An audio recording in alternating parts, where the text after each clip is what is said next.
I didn't know that ignoring a man could be a death sentence. The crystal room was chaos, dressed in black tie champagne flutes clinking like distant church bells, laughter sharp enough to cut glass, and the kind of money that didn't just whisper but screamed its presence through diamond cufflinks and custom Italian suits.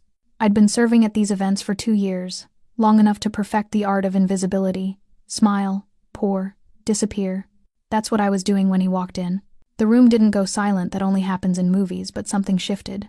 The air itself seemed to rearrange, molecules pulling toward the man who moved through the crowd like he owned not just the space but the oxygen we were breathing. Dark suit, darker eyes, and a face that could have been carved from the same marble as the Michelangelo statues I'd seen in art history textbooks I could barely afford. He didn't look at anyone. Didn't need to. I was balancing a tray of champagne near the eastern windows when my manager, Gerald, materialized beside me with the frantic energy of a rabbit sensing a wolf. "Table 7, he hissed, gesturing toward a corner booth shrouded in shadows and crystal chandeliers. VIP. Whatever they want, whenever they want it. Smile like your life depends on it." It would turn out he meant that literally. I approached the table with my practiced grace, the one that came from years of ballet lessons my mother sacrificed everything to afford before the accident, before the hospital bills, before everything fell apart. 3 men sat in the booth, but only one mattered. Him. Up close, he was worse. Or better. I couldn't decide which. Sharp jawline shadowed with stubble, lips pressed into a line that suggested he'd forgotten how to smile, and eyes so dark they swallowed light. His hands rested on the table, elegant, controlled, expensive watch catching the chandelier glow. But I noticed his knuckles. Scarred. "Recent, gentlemen," I said, my voice steady despite the strange electricity crackling under my skin. "What can I get you this evening?" The 2 men flanking him, one built like a linebacker, the other lean and wolf-like, looked at their boss. Waiting. He didn't answer. Those dark eyes traveled up from my hands, past my standard-issue white shirt and black vest, settling on my face with an intensity that felt physical, like being touched without permission. I should have felt intimidated, should have dropped my gaze, played submissive, given him whatever power play he was orchestrating. Instead, I felt annoyed. I had 3 tables besides his, a double shift, because Maria called in sick, and my feet were already screaming in these heels. I didn't have time for whatever game this was. "Sir?" I repeated, my tone professional but edged with something sharper. Impatience. Maybe. Exhaustion. "Your order?" The linebacker's eyes widened. The wolf-like one actually leaned back, mouth twitching like he was trying not to smile. The dark-eyed man, their boss, clearly tilted his head. Slowly, like a predator examining prey that just did something unexpected. "You're in a hurry," he said finally. His voice was low, controlled, with an accent I couldn't quite place. Italian, maybe, softened by years in America. "I have other tables," I replied, meeting his gaze. Mistake. His eyes were endless, dangerous in ways I didn't understand yet. "So if you'd like to order, McAllen." "Neat." He cut me off without raising his voice. Somehow that made it worse. "And your name." Not a request, a command. I wrote down the drink order, ignoring the second part. "Anything else, gentlemen?" Silence, heavy and strange. The wolf-like man coughed. "We'll have the same." I nodded, turned to leave. I asked your name. That voice again, wrapping around my spine like cold fingers. I paused. Something in my chest tightened, not fear exactly, but its cousin. Awareness. The kind animals get before storms. "It's on my name tag," I said without turning around, and walked away. I didn't see his face. Didn't see whatever expression crossed it when I dismissed him like he was just another customer. Another man used to getting whatever he wanted with a snap of those scarred fingers. But I heard the linebacker mutter, "Cristo, Dante." And I heard him, Dante, apparently say something in rapid Italian that made both men go still. I delivered their drinks 10 minutes later.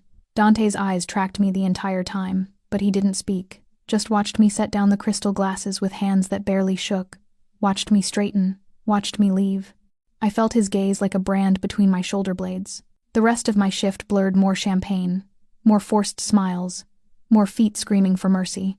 It was nearly midnight when Gerald pulled me aside, his face pale. "What did you do?" My stomach dropped. "What?" "Table 7, the VIP. He asked about you." Gerald was sweating. Actually sweating. "Jesus. Arya, do you know who that was?" I didn't. But the way he said it made my pulse quicken. "He left you this." Gerald thrust an envelope at me. Heavy paper, expensive. My name written across it in dark ink, in handwriting that looked like it belonged in a museum.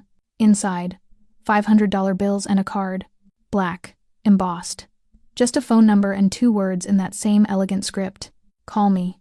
I stood in the employee hallway, staring at the card while champagne-drunk laughter echoed from the ballroom. Who is he? I whispered. Gerald looked at me like I'd just asked who the president was. Dante Caruso. He runs half this city. He paused, lowering his voice. The half the law doesn't touch. My fingers went numb. He told his men something before he left, Gerald continued. And now his voice shook. Marco, the bartender, he speaks Italian.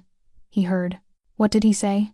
Gerald met my eyes, and I saw something there I'd never seen before. Pity, he said. She's the first to say no. I want her. The card slipped from my fingers. Outside, rain started to fall. I didn't call. 3 days passed. The black card sat on my nightstand like a loaded gun, those elegant numbers staring at me every morning when my alarm screamed at 5 a.m. I'd pick it up, feel the weight of expensive paper stock, and set it back down. I want her. The words played on repeat in my head while I showered, while I took the bus to my second job at the coffee shop, while I visited Mom at Riverside Care and pretended her medical bills weren't crushing me. I'd hear Dante Caruso's voice, that low, controlled tone, and my stomach would tighten with something I refused to name. Fear, I told myself. Obviously, fear. My best friend Jenna didn't buy it. You're insane, she said, perched on my apartment's ancient radiator, while I got ready for my evening shift at the Crystal Room. A Mafia boss tips you $500 and leaves his personal number, and you're just ignoring it? I'm not interested in being some criminal's plaything. I pulled my hair into a tight bun, fingers trembling slightly. The mirror showed dark circles under my eyes. I hadn't been sleeping well. Dreams of scarred knuckles and endless dark eyes. Arya. Jenna's voice went soft. Your mom's care costs $4,000 a month. You're working 3 jobs. When was the last time you ate something that wasn't ramen? I'm fine. You're drowning. I met her eyes in the mirror. At least I'm drowning clean. She left 20 minutes later, shaking her head. The apartment felt colder after she was gone. I stared at the black card one more time before leaving. I should have thrown it away. The Crystal Room was hosting some charity gala, more champagne, more diamonds. More people who spent my yearly salary on a single watch. I moved through the crowd mechanically, that practiced invisibility settling over me like armor, until I saw him. Dante Caruso stood near the bar, surrounded by men in expensive suits who somehow looked cheap next to him. He wasn't looking at me, was talking to someone, a silver-haired man with the bearing of someone important. But I felt his presence like pressure against my skin. My tray shook. Champagne glasses clinked together. Just avoid him. Stay on the opposite side of the room. I lasted 40 minutes. Miss Moretti. His voice came from directly behind me, close enough that I felt the words against my neck. You've been avoiding me. I turned slowly. He was even more devastating. Up close, black suit perfectly tailored, white shirt open at the collar revealing the strong column of his throat. And those eyes. God, those eyes. I'm working, Mr. Caruso. Dante. He stepped closer. Not threatening, exactly, but deliberate. Claiming space. And you didn't call. I don't remember agreeing to. Something flickered across his face. Amusement, maybe. Or annoyance. With someone like him, they probably looked the same. The money wasn't enough? His voice dropped lower. Name your price. Heat flooded my cheeks, anger. This time, clear and sharp. I'm not for sale. Everyone's for sale. He said it matter-of-factly. Not cruel, just true. Like stating the color of the sky. You just haven't heard the right offer. I should have walked away.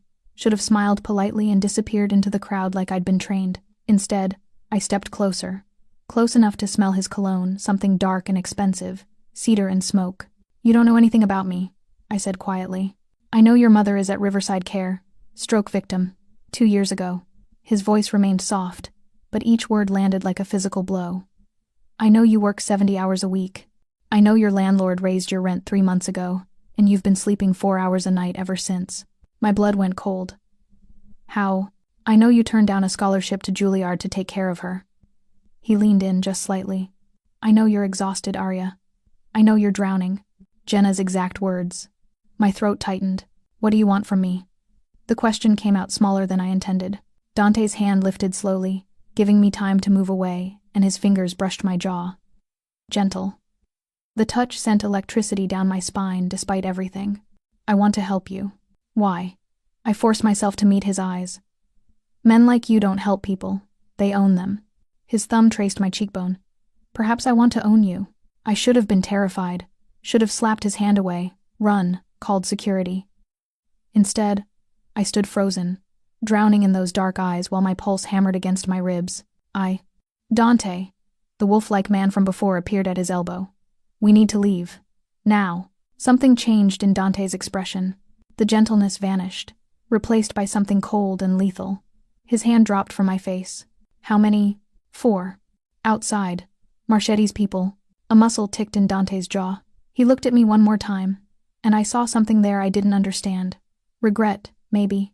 Or warning. Go home, Arya, he said softly. Lock your doors. Don't answer for anyone. What's happening? Go home. Not a request. A command that made my knees weak. He turned away. The linebacker and the wolfman flanking him as they moved toward the exit. I watched them disappear through the crowd. Watched the way people instinctively moved aside without knowing why. My hands were shaking. I set down my tray before I dropped it. Gerald appeared at my side, face ashen. Jesus Christ, did he threaten you? No, I don't think so. My voice sounded distant. He told me to go home. Then go. Now. Before. The gunshots started before he finished the sentence. 3 sharp cracks from outside. Then screaming. The ballroom erupted into chaos. Guests running, glasses shattering, security shouting into radios. I stood frozen, staring at the exit where Dante had disappeared, and I realized, with terrible clarity, that I was already drowning in something far more dangerous than debt. I made it home at 2 a.m., hands still shaking. The police had swarmed the crystal room within minutes of the gunshots. 3 men dead in the parking lot, none of them Dante or his people. Gerald sent everyone home early, his face gray with terror he refused to explain. But I'd seen the bodies being loaded into ambulances. Sheets already soaked through with red. I'd seen what Dante Caruso's world actually looked like. My apartment felt too small, too dark. I locked the door, checked it twice, then dragged a chair under the handle like that would stop men who killed in parking lots. Rain hammered against my single window. The same relentless rhythm as my pulse. Go home. Lock your doors. He'd known. Known the violence was coming. Known enough to warn me. The thought should have terrified me. Instead, it did something worse. It made me wonder if he'd been protecting me. I peeled off my work clothes, stepped into the shower, and let water hot enough to hurt wash away the smell of champagne and gunpowder. But I couldn't wash away the memory of his fingers on my jaw. That gentle touch from hands I now knew could kill. Perhaps I want to own you. I should have been disgusted. Should have blocked his number, quit my job, maybe even left the city. Instead, at 3 a.m., wrapped in my threadbare robe with wet hair soaking my shoulders, I picked up the black card. The phone rang twice. Arya. His voice was rough, exhausted, like he'd been awake as long as I had. Are you hurt? Not hello, not who is this. He'd been waiting for my call. No.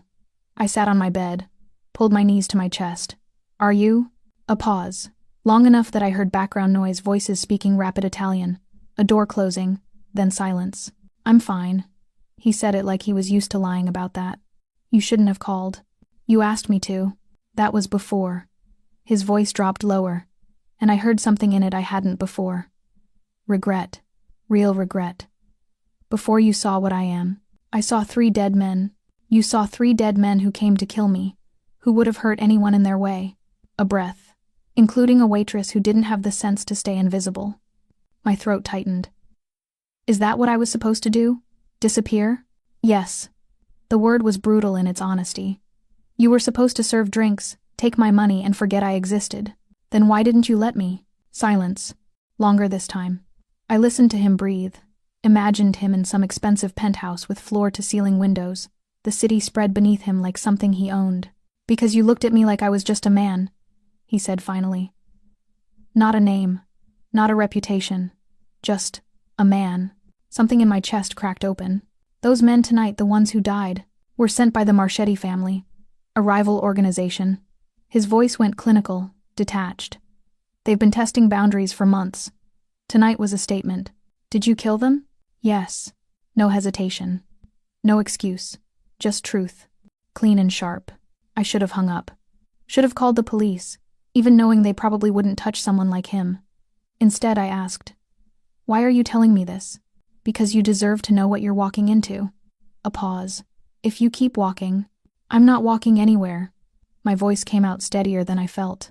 "I'm standing still, trying to understand why a man who kills people is offering to help me pay my mother's medical bills. Because I can. Because you need it. Because—" He stopped. I heard him exhale, a sound that felt intimate somehow. "Because I haven't been able to stop thinking about you since you walked away from my table like I was nothing." My pulse hammered in my ears. "I need to see you." "No, Dante. It's not safe. The Marchettas know I was at that gala. If they connect you to me, then they already have." I stood, paced to the window. Rain streaked the glass like tears. "You investigated me, asked about me. If they're watching you, they saw us talking." Silence. But I knew I was right. Knew it by the way he went quiet, by the sharp Italian curse I barely heard.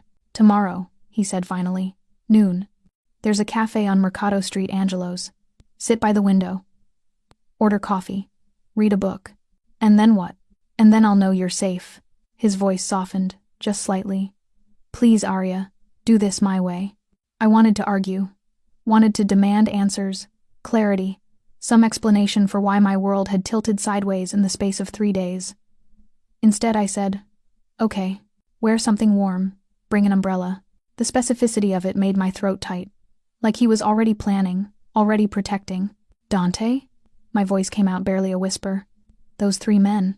Did they suffer?" A pause. "No, I believed him. God help me, I believed him." "Get some sleep," he said. "I'll see you tomorrow." He hung up before I could respond. I stood at my window, watching rain wash the city clean, and realized I was still holding the black card. My thumb traced the embossed numbers, and I thought about gentle fingers on my jaw, about commands spoken like protection, about a man who killed without hesitation but warned me first. "Perhaps I want to own you." The terrifying part wasn't that he'd said it. It was that some dark, reckless part of me wanted to let him. My phone buzzed. A text from an unknown number, but I knew who it was. "Lock your door. Sleep. Tomorrow. We talk." And beneath it, something that made my breath catch. "You're safe. I promise." I pressed my forehead against the cold window and wondered when promises from killers had started to feel like lullabies. Outside, through the rain, I could have sworn I saw a black car parked across the street. Watching, protecting. I locked the door, and, impossibly, I slept. Angelo's cafe smelled like espresso and old books. I arrived 15 minutes early, nerves humming under my skin. The cafe was small, tucked between a bookstore and a tailor shop, with mismatched chairs and windows that fogged with steam. Exactly the kind of place someone like Dante Caruso shouldn't exist. I chose a table by the window like he'd instructed, ordered coffee I couldn't afford, and pulled out a battered copy of Jane Eyre I'd read 17 times. My hands shook turning the pages. I wasn't reading, just waiting. The black car was still parked outside my building that morning. Different one now, silver sedan, tinted windows idling across from the cafe. I pretended not to notice. Noon came and went. 12:15, 12:30. My coffee went cold. I ordered another, the barista giving me sympathetic looks like I'd been stood up on a date. Maybe I had been. Maybe this was Dante's way of saying, "Forget me, go back to your life, pretend I don't exist." At 12:40 the cafe door opened. Not Dante. The wolf-like man from the gala, dressed down in jeans and a leather jacket that probably cost more than my car. He scanned the room with eyes that cataloged threats automatically, then landed on me. He crossed the cafe in 3 strides, sliding into the chair across from me without invitation. "Miss Moretti, where's Dante?" My voice came out sharper than intended. "Dealing with last night's consequences," he signaled the barista, ordered in rapid Italian. "I'm Marco. We met briefly." "I remember." I set down my book. "Why are you here?" "Because Dante can't be. And because you need to understand what you're involved in before this goes any further." Marco leaned back, studied me with unsettling intensity. "You know what he does? He runs half the city. The half the law doesn't touch. Diplomatic way of putting it." Marco's coffee arrived espresso, single shot. He didn't touch it. His family controls shipping, construction, half the politicians in 3 states. They've done it for 4 generations. And the killing comes with the territory. No apology in his voice. The Marchettas want that territory. Have for years. Last night was them making a move. My stomach tightened. Because of the gala? Because Dante's father is dying. Marco said it quietly, but the words landed heavy. Cancer. Maybe 3 months left. The families are circling, waiting to see who takes control. If Dante shows weakness, any weakness, they'll tear him apart. I thought about the scarred knuckles, the exhaustion in Dante's voice last night. What does this have to do with me? Everything. Marco finally took a sip of his espresso. You're a vulnerability. An unknown variable. The Marchettis saw him talk to you at the gala, saw him watch you. Now they're asking questions. Ice spread through my veins. What kind of questions? Your name, where you work, where you live. He met my eyes. Who your mother is. I stood so fast my chair scraped the floor. No. You leave her out of... Sit down. Marco's voice went hard. Drawing attention helps no one. I sat. My hands were fists on the table, nails cutting crescents into my palms. Your mother is safe, Marco continued. Riverside Care has security. We've supplemented it. But you need to understand what being connected to Dante means. It means you're a target. It means everything you love becomes leverage. Then I'll walk away.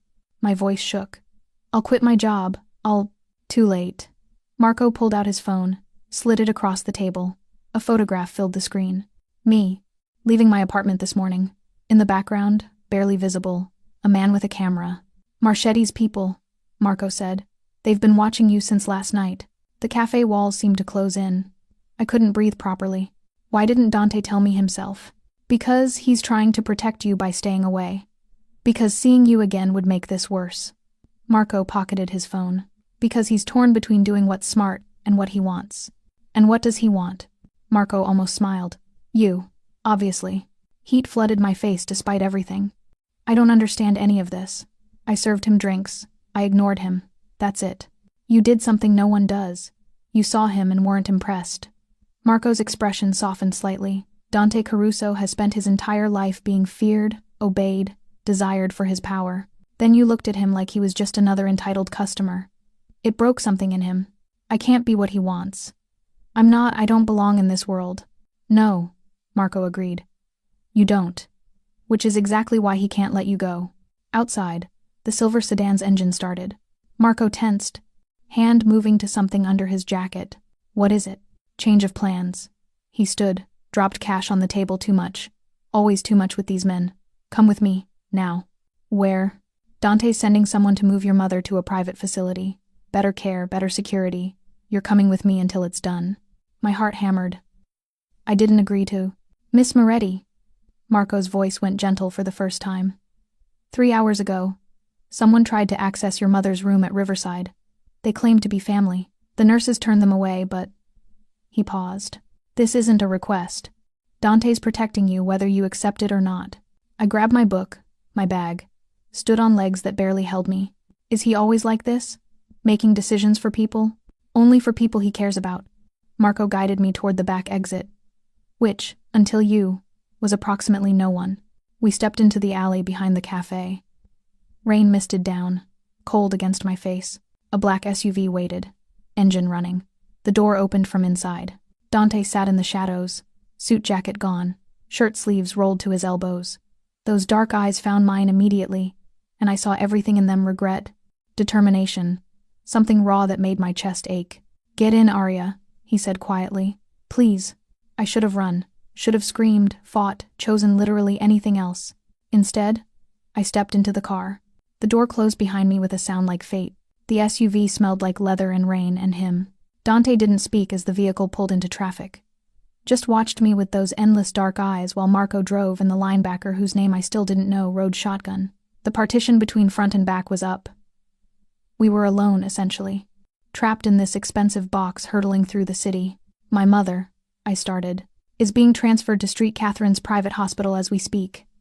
His voice was measured, controlled. Dr. Elena Russo is overseeing her care personally, best neurologist in the state. I can't afford. You're not paying.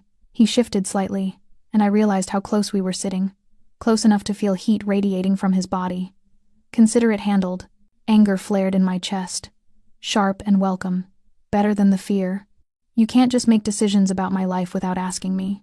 I can when those decisions keep you alive. This is kidnapping. This is protection. His jaw tightened. The men watching your apartment aren't there to admire the architecture, Arya. They're waiting for an opportunity. I'm not giving them one. I turned to the tinted window, watching the city blur past. We were heading away from downtown, toward the hills where mansions crouched behind iron gates and old money. Where are you taking me? Somewhere safe. My home. My pulse jumped. Absolutely not. You have a better option?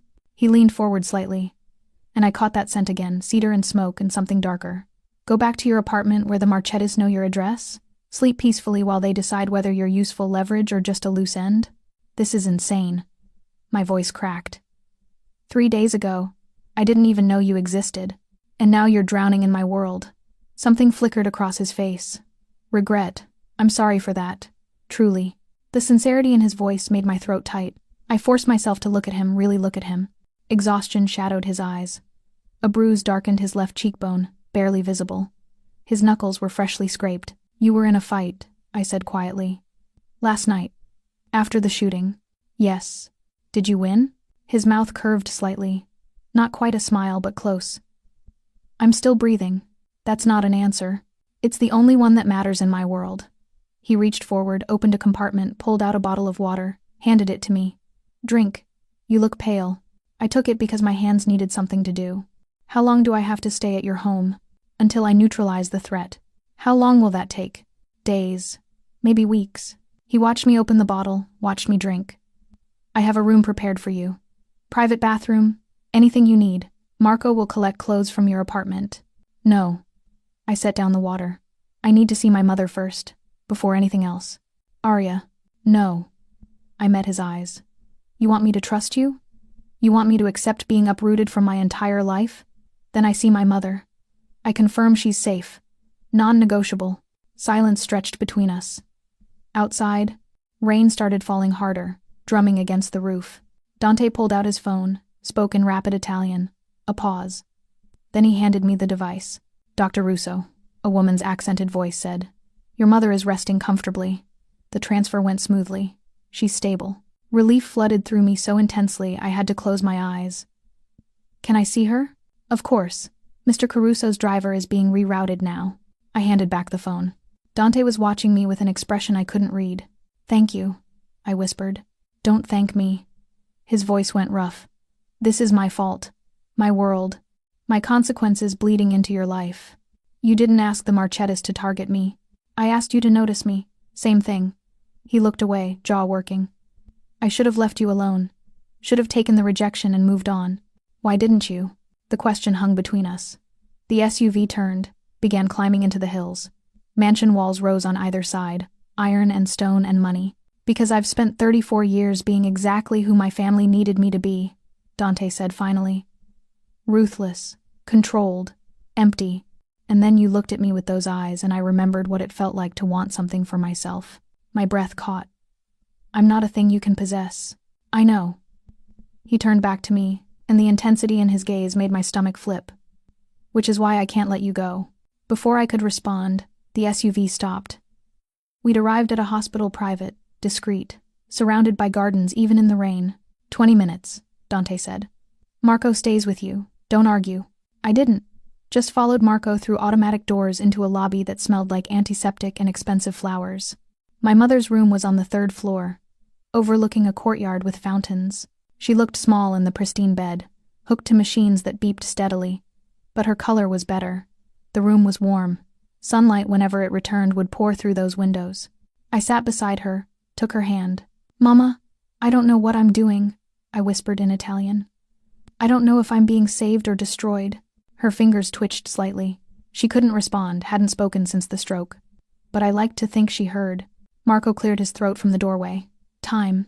I kissed her forehead, promised to visit soon, and let him lead me back. Dante waited in the SUV, still and watchful. I climbed in silently. Satisfied? He asked. For now. The vehicle pulled away. We drove in silence until the city fell away, and gates opened before us tall, iron, topped with cameras. The mansion beyond was stunning. Modern glass and old stone married together, surrounded by trees that dripped with rain. Welcome home, Dante said quietly as we stopped before marble steps. I looked at this fortress, this beautiful prison, and realized I'd just crossed a line I could never uncross. I'm not staying forever, I said. His hand found mine in the darkness between us. Warm, scarred, steady. "We'll see," he murmured. And the terrifying part was how much I wanted to prove him right. The room Dante gave me was bigger than my entire apartment. Floor-to-ceiling windows overlooked gardens that disappeared into mist. A bed large enough to get lost in, dressed in sheets that probably cost more than my monthly rent. An ensuite bathroom with marble everywhere and a shower that had more settings than my car. I stood at the window, watching rain blur the city lights in the distance, and felt like I was standing outside my own life. A knock at the door. Soft. Hesitant. "Come in," I called, expecting Marco or some member of staff. Dante entered carrying a tray. White shirt unbuttoned at the collar, sleeves still rolled up, hair slightly disheveled like he'd been running his hands through it. He looked human, tired and human. "You haven't eaten," he said, setting the tray on the dresser. Soup, bread, fruit. Simple food that somehow felt more intimate than champagne. "Maria made minestrone. It's good. You have a cook named Maria?" "I have a housekeeper named Maria who insists on mothering everyone." The corner of his mouth lifted. "She's been with my family 40 years. Lectured me for 20 minutes about bringing a young woman home without feeding her properly." I almost smiled. "Does she know what you do?" "She knows exactly what I do. Makes confession mandatory before Sunday dinner." He moved to the window, stood beside me, close but not touching. "Eat, Aria, please." I sat on the edge of the bed, picked up the soup. It was perfect, warm, rich, tasting like someone's grandmother made it. I didn't realize how hungry I was until the first spoonful. Dante watched me eat with an expression I couldn't name. Not possessive, exactly. Something gentler, protective. "Your mother," he said quietly. "Tell me about her." I paused, spoon halfway to my mouth. "Why?" "Because I want to know you. The real you, not just what my people found in background checks." The vulnerability in his voice made my chest ache. I set down the soup. She was a dancer, ballet, performed with small companies across Europe before she came to America. I pulled my knees up, wrapped my arms around them. She gave it all up when she got pregnant with me. My father didn't stay, but she never seemed bitter about it. Just poured everything into making sure I had what she lost. The Juilliard scholarship. I was 17 when she had the stroke. Opening night of my senior recital. The memory still hurt. She was in the audience. I saw her stand up, saw her face change, and then she just collapsed. By the time I got to the hospital, half her body was paralyzed. Dante's jaw tightened. "I'm sorry." The medical bills came fast. Insurance covered some, but not enough. Not nearly enough. I met his eyes. I had to choose dance school or keeping her alive. It wasn't really a choice. "You gave up your dream." I traded it for a different one, keeping her comfortable, safe, loved. I picked at the bread. Until you, I was managing. Barely, but managing. And now? Now she's in a hospital room that costs more per day than I make in a week, and I'm sitting in a mansion owned by a man who kills people. I laughed. But it came out broken. I don't know what now means. Dante moved closer, sat on the bed beside me. Not touching, but close enough that I felt his warmth. Close enough that when he spoke, I felt his breath against my temple. "Now means you don't carry it alone anymore," he said quietly. "Now means your mother gets the best care available. Now means you sleep without working 3 jobs. Now means I'm in debt to you." I turned to face him. "Debt I can never repay. That's how this works, isn't it? You give me everything I need, and I owe you." "What? My freedom? My body? My soul?" Something dark flashed in his eyes. "I don't want you in debt." "Then what do you want?" He reached out slowly, giving me time to pull away. His hand cupped my jaw, thumb brushing my cheekbone like he'd done at the gala. But this time there was no crowd, no performance, just us in the dim light of this too big room. "I want you to choose me," he whispered. "Not because you're trapped, not because you're grateful. I want you to look at me and want to stay." My heart hammered against my ribs.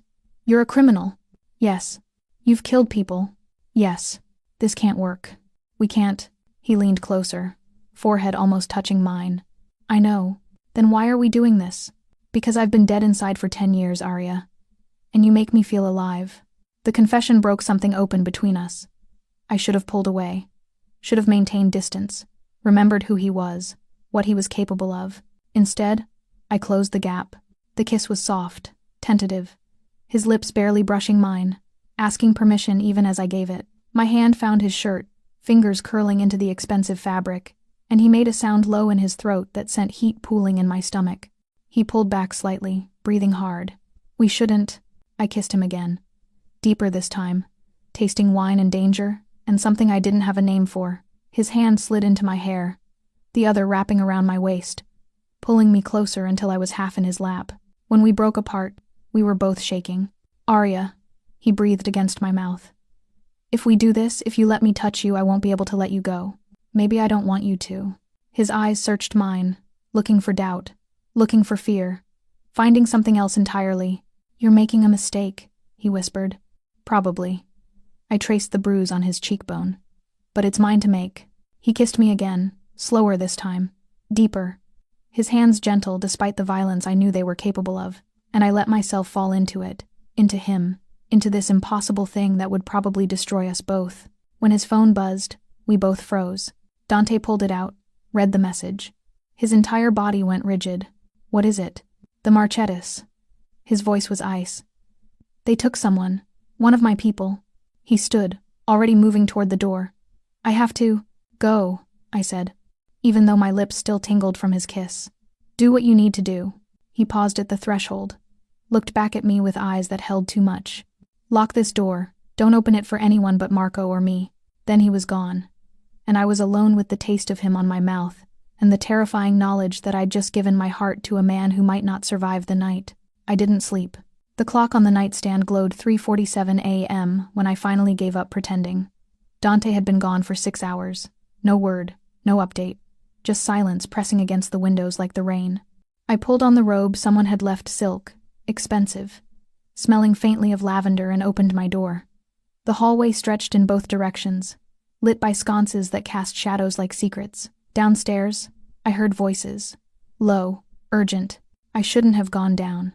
Should have locked myself back in that beautiful cage and waited like a good girl. Instead, I followed the voices. The study was at the end of a corridor lined with portraits, stern men with Dante's eyes, women with secrets in their smiles. The door was cracked open, light spilling through. I pressed against the wall, listening.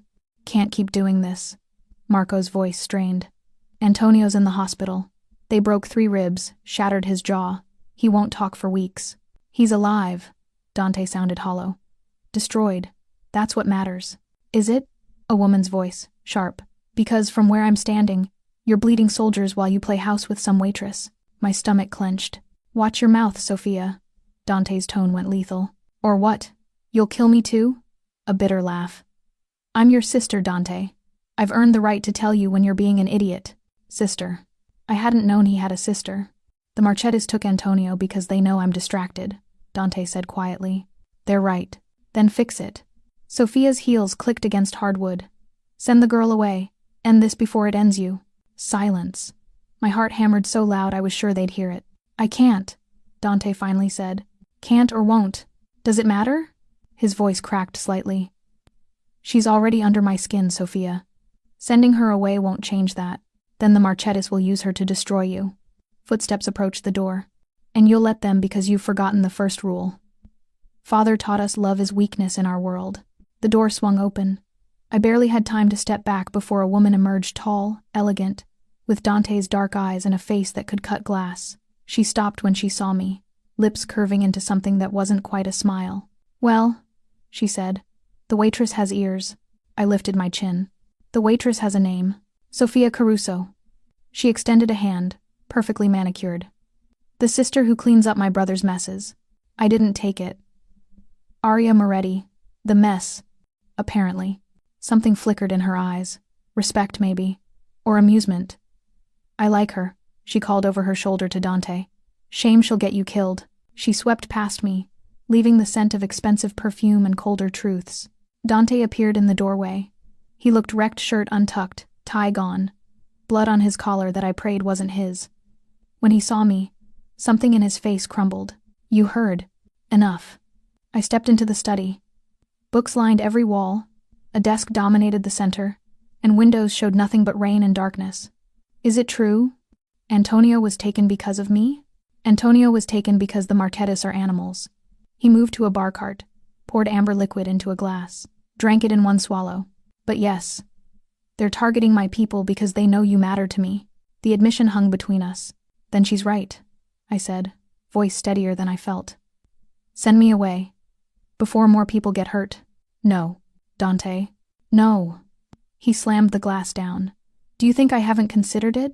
Every logical part of my brain is screaming to put you somewhere safe and forget I ever met you. But I can't. He crossed to me in 3 strides, hands framing my face. I can't, Arya. I've tried. People are getting hurt because you kissed me. People get hurt in my world regardless. His thumbs traced my cheekbones. At least this time there's something worth the blood. I should have been horrified. Should have slapped him, run, chosen survival over whatever this twisted thing was becoming. Instead, I kissed him, desperate, hungry, tasting whiskey and regret and something that felt like goodbye. His hands tightened in my hair, pulling me closer until there was no space left between us.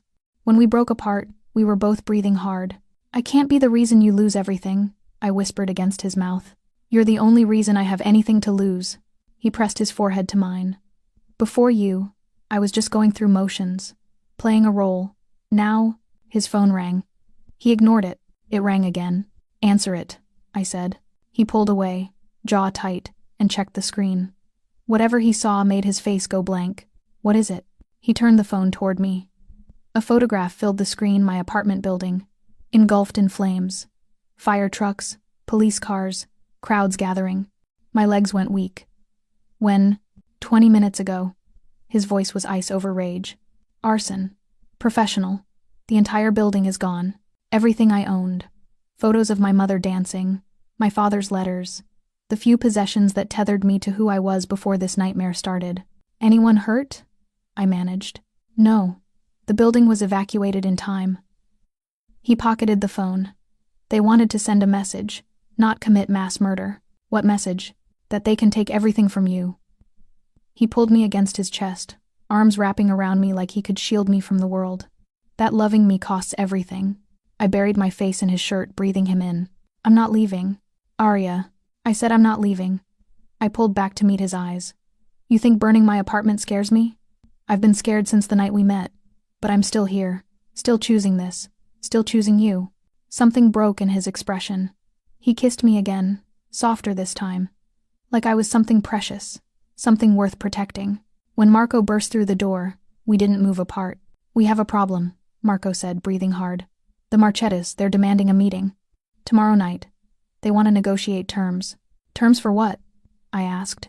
Marco's eyes found mine, and I saw the answer before he spoke. For her, he said quietly. They want Dante to trade you. For peace.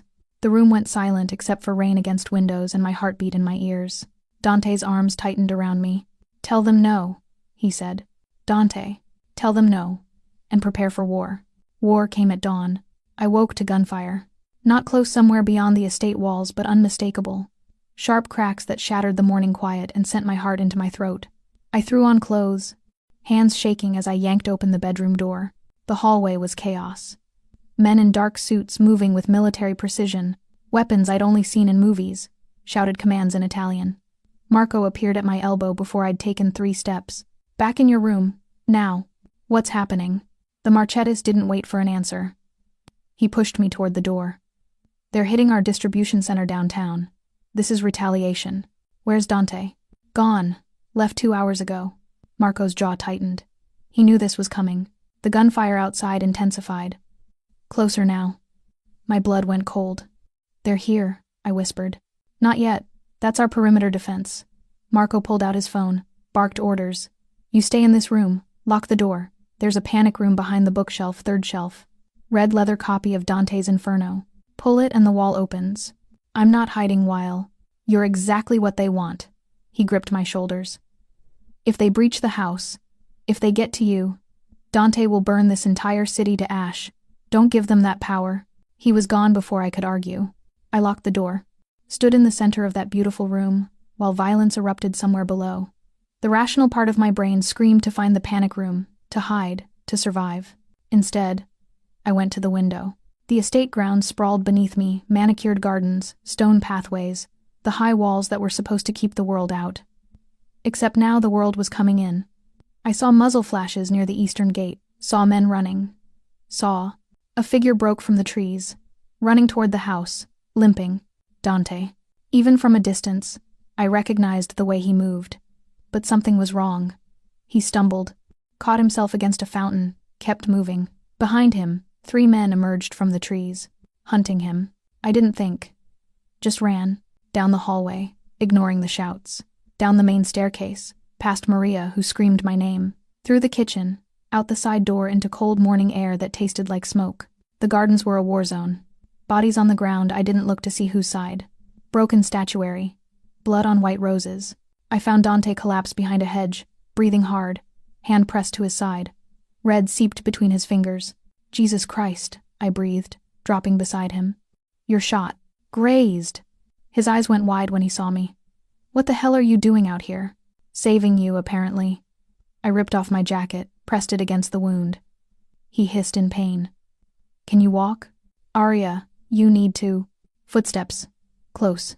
Getting closer. Dante's hand moved to his hip, came up with a gun. He pushed me behind him despite the blood, despite everything, and aimed at the hedge line. 2 men burst through. Marchetti soldiers. I recognized the tattoos from photos Marco had shown me. They saw Dante, raised their weapons. He fired first. The sound was deafening. Absolute. Both men dropped. I'd seen violence on screens, read about it in books, but watching Dante Caruso kill 2 men with the cold efficiency of someone who'd done it 1,000 times, watching him protect me without hesitation, cracked something fundamental in my understanding of reality. We need to move. He was already standing, pulling me up. More will come. We ran, me supporting him when he stumbled, him refusing to show how badly he was hurt. Made it to a side entrance just as the main gate exploded. Literally exploded. Fire and metal and screams. Inside, Dante locked the door. Engaged some kind of security system. Red lights bathed the hallway. Lockdown protocol, he managed. House is sealed. They can't. He collapsed. I caught him. Barely kept us both from hitting the floor. Dragged him into a sitting position against the wall. His shirt was soaked with blood now. Too much blood. Stay with me. I pressed harder on the wound. Dante, stay with me. His hand found my face.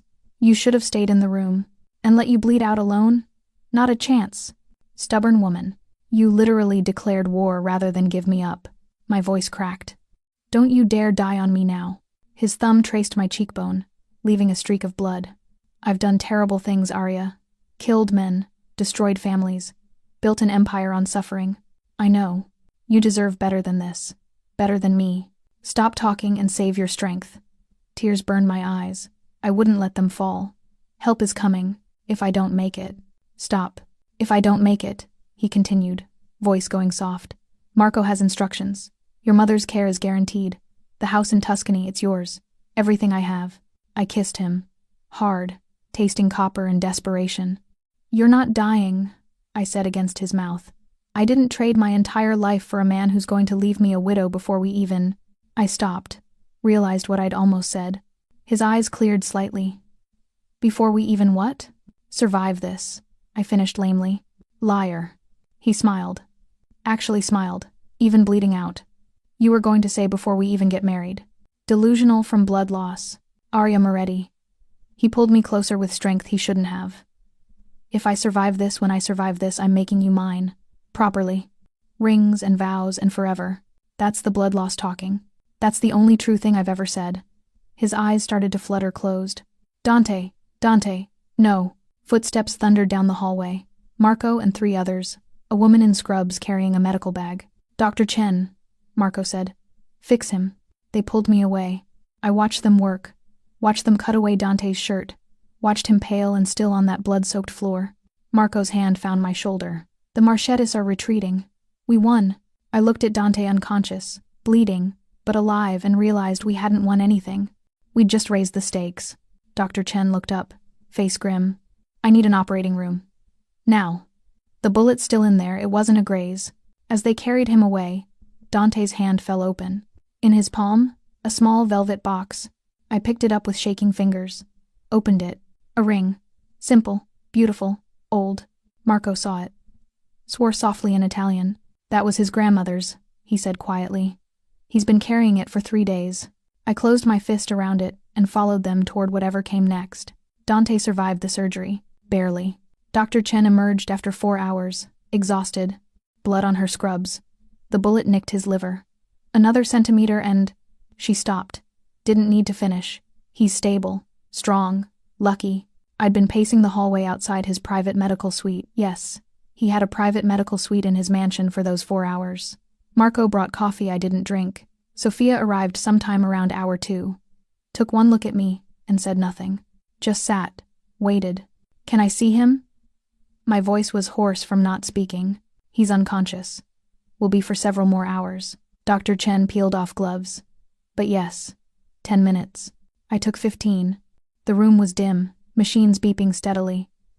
Dante lay perfectly still, pale against white sheets, tubes and wires connecting him to life. I pulled a chair to his bedside, took his hand warm, scarred, alive, and finally let myself break.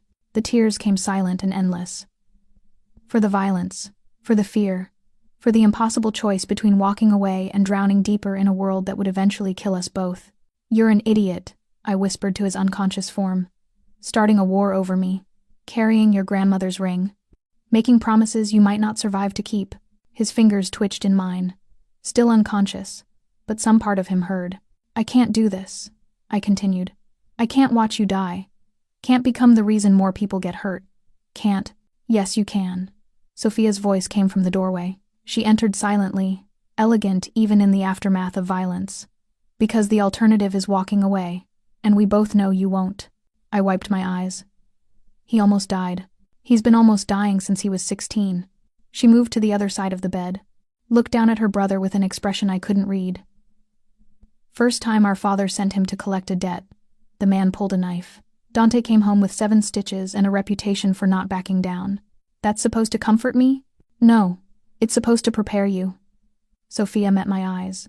This is his life, Arya. Violence and strategy and men who want him dead. If you love him and you do, don't bother denying it. This is what you're choosing. I'm a waitress from nowhere. I don't belong in this world. You think I did? She laughed bitterly. I was 22, fresh from Columbia law, ready to change the world. Then my father had a heart attack and suddenly I was laundering money and negotiating with killers. She touched Dante's hand briefly. We don't choose this family. We survive it. I could leave. Take my mother somewhere safe. Start over.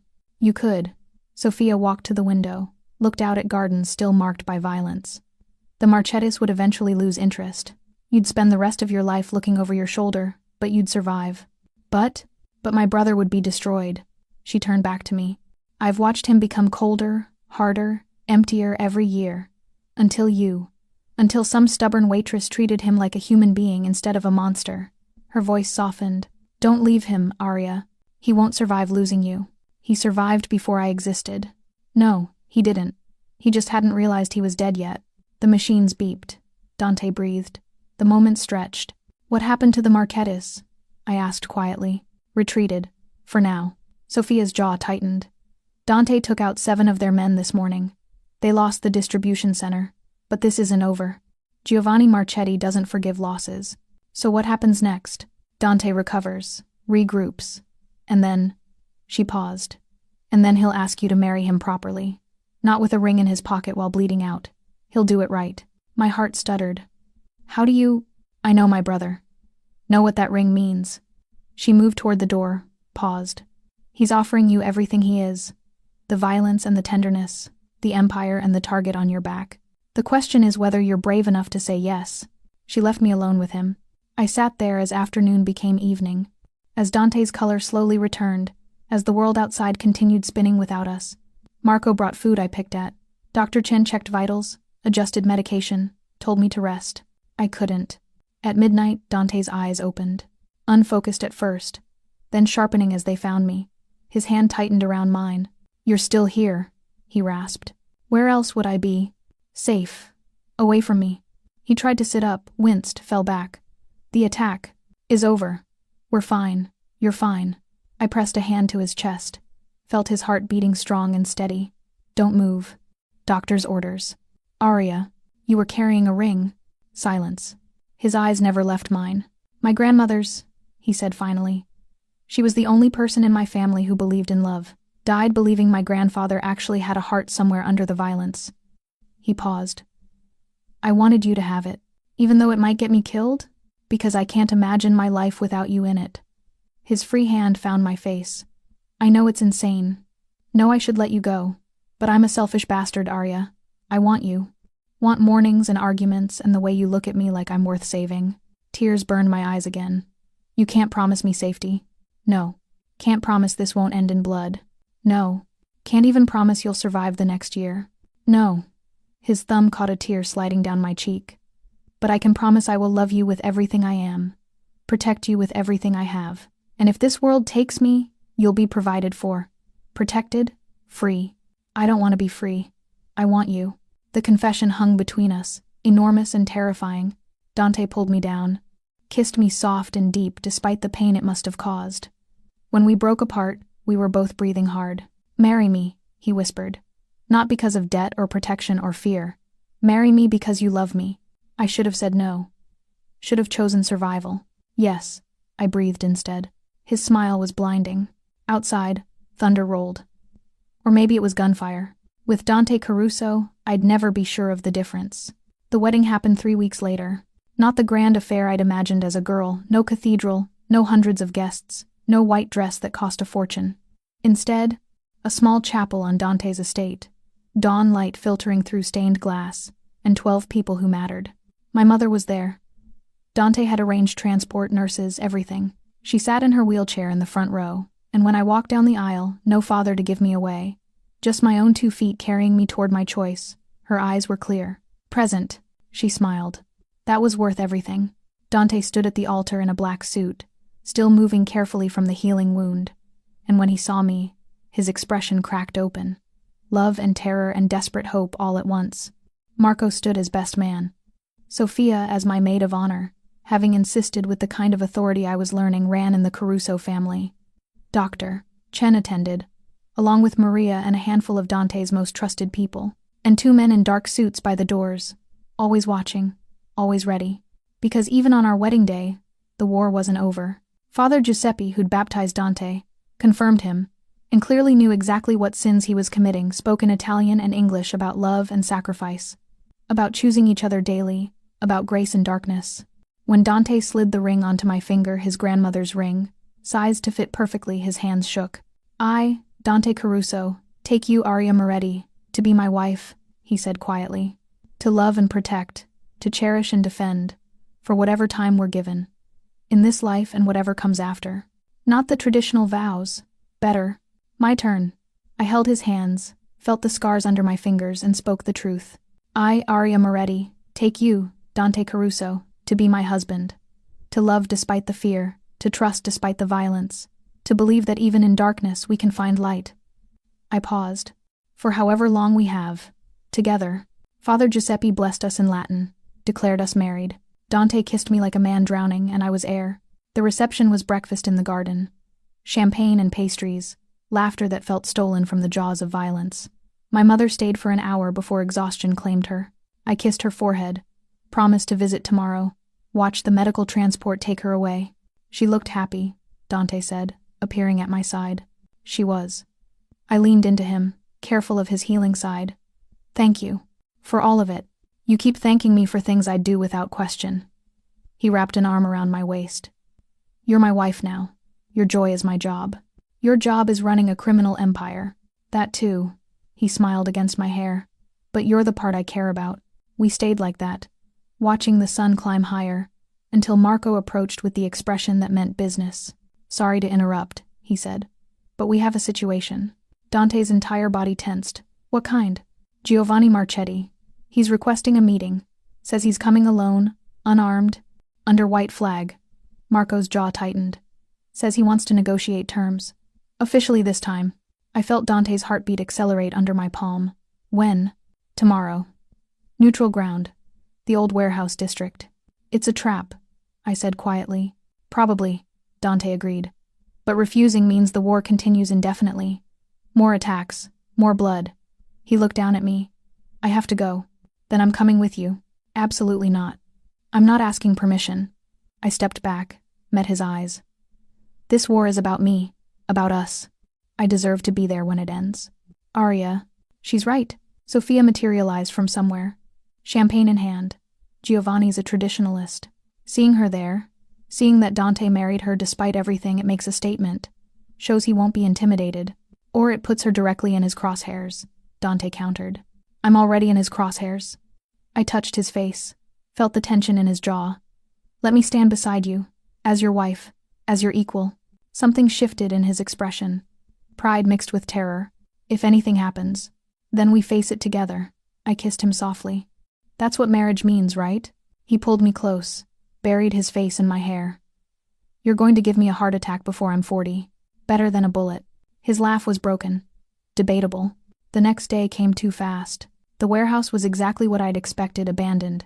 Industrial. The kind of place where bad things happened and nobody heard screams. Dante's people secured the perimeter. Marco insisted on a full security detail. I wore black, not the white of yesterday's wedding, but the color of what we were becoming. Giovanni Marchetti arrived exactly on time. He was older than I'd expected. 60s, silver-haired, expensive suit, and eyes that had seen decades of violence. 4 men flanked him, hands visible, no weapons showing. We met in the center of the warehouse floor. Dante's hand never left mine. Caruso. Giovanni's voice was gravelly, accented. And the bride. Congratulations. You burned down her apartment, Dante said flatly. Shot my people. Attacked my home on my wedding day. Forgive me if I skip the pleasantries. Business. Giovanni shrugged. You refused my terms. I responded appropriately. By declaring war? By reminding you what's at stake. His eyes shifted to me. She's lovely. I see why you'd risk everything. Get to the point. The point is, this ends today. Giovanni pulled out an envelope. Thick. Official looking. I'm retiring. My sons are taking over the organization, and they're smarter than me. They don't want war with the Carusos. They want partnership. Dante went very still. What are the terms? Territory splits stay as they were. We stay out of your shipping lanes, you stay out of our real estate deals. And, he paused, you keep the girl. No more demands, no more attacks, clean slate. It was too easy, too perfect. Why? I asked before I could stop myself. Giovanni looked at me directly for the first time. Really looked. Something like respect flickered in his eyes. Because 30 years ago, I made your mistake, Caruso. Fell in love with a woman who didn't belong in this world, lost her to it. His voice went rough. My Rosa, caught in crossfire during a territorial dispute. She was pregnant. The warehouse went silent. I don't want your blood on my conscience too, girl. Giovanni continued. And I don't want to watch another man destroy himself over love. He extended the envelope to Dante. Take the deal. Live your life. Be smarter than I was. Dante took the envelope, opened it, read. If you're lying, I'm old and tired and done. Giovanni turned to leave, paused. One more thing. The men who burned her apartment, I had them dealt with. Consider it a wedding gift. He walked away, his men following. We stood there, dawnlight breaking through broken windows, holding a peace we hadn't earned but desperately needed. Is it over? I whispered. Dante pulled me against him, kissed my forehead. For now. Not forever, never forever in his world, but for now was enough. We left the warehouse together, my hand in his, and drove toward whatever came next. Together, always together. 6 months later, the house in Tuscany was everything he'd promised. Vineyards and sunlight, stone walls and peace. My mother thrived there, the warm climate, the excellent care, the garden where she could sit and remember when she used to dance. Dante split his time between Italy and the States, managing the empire that would never truly let him go. But the war had ended. The Marchettis kept their word. We'd found something almost like normal. Almost. I woke one morning to find him on the terrace, coffee in hand, watching the sunrise. I wrapped my arms around him from behind, felt the steady beat of his heart. What are you thinking about? I asked. That I should be dead. He turned, pulled me close. That 100 different choices could have ended differently. That I don't deserve this. You. Too bad. I kissed him. You're stuck with me. Mrs. Caruso. He smiled against my mouth. I'll never get tired of hearing that. Good. Because I'm pregnant. The words hung between us. Enormous. Terrifying. Perfect. His eyes went wide. You're about 8 weeks, Dr. Chen confirmed yesterday. I took his hand, placed it on my still flat stomach. We're having a baby. Dante dropped to his knees, pressed his forehead to my belly, and I felt his shoulders shake. When he looked up, tears streaked his face. I'll protect you both, he whispered. I swear it. With everything I am. I know. And somehow, impossibly, I did. We'd chosen each other in darkness, built love in violence, found grace where it shouldn't exist. And now we'd bring life into it. Together. Always together.